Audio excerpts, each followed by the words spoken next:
Secunderabad parliament నియోజకవర్గం నుంచి BJP అభ్యర్థిగా పోటీ చేస్తున్న కిషన్ రెడ్డి ప్రచారంలో జోరు పెంచారు.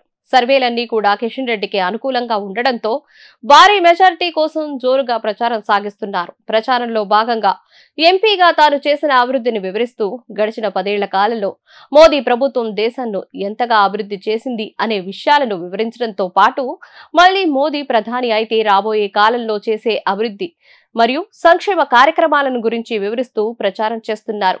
అదే సమయంలో కాంగ్రెస్ మరియు బీఆర్ఎస్ పై తీవ్ర విమర్శలు చేస్తూ కిషన్ రెడ్డి ప్రచారంలో ముందుకు వెళ్తున్నారు. నేడు ముషీరాబాద్, అంబర్పేట్, సికింద్రాబాద్ పార్టీ నాయకులు మరియు బూత్ కమిటీ ప్రతినిధులతో కిషన్ రెడ్డి సమావేశమయ్యారు. ఈ సందర్భంగా కిషన్ రెడ్డి వారికి ఎన్నికల్లో అనుసరించాల్సిన వ్యూహాలపై దిశానిర్దేశం చేశారు.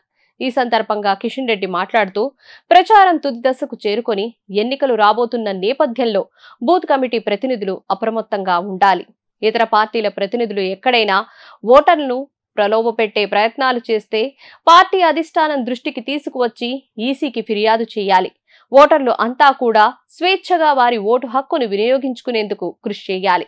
సికింద్రాబాద్ పార్లమెంటు స్థానంలో మరోసారి కమలం పార్టీ జెండా ఎగరబోతున్నదని, ఇందులో ఎవరికి ఎలాంటి సందేహం లేదన్నారు. ఉదయం నుంచి సాయంత్రం వరకు పోలింగ్ బూత్ పరిధిలోని కార్యకర్తలు 12 గంటల పాటు పనిచేయాలని, మీతో పాటు నేను పనిచేస్తానని అన్నారు. ఈ నెల 10న ఎల్బీ స్టేడియంలో జరిగే ప్రధాని మోదీ సభను విజయవంతం చేయాలని అన్నారు. ప్రతిరోజు 10 నుంచి 30 కుటుంబాలను ప్రతి బూత్ లో కార్యకర్త కలిసి వారికి మోదీ ప్రభుత్వ విజయాలను వివరించాలన్నారు.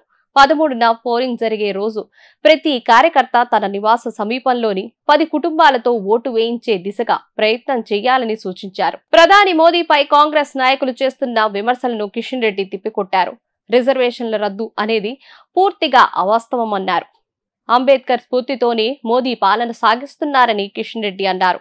మరోసారి అధికారంలోకి వచ్చాక గ్రామ గ్రామానికి రాజ్యాంగాన్ని తీసుకెళ్తాం, అవగాహన కార్యక్రమాలు నిర్వహిస్తామన్నారు.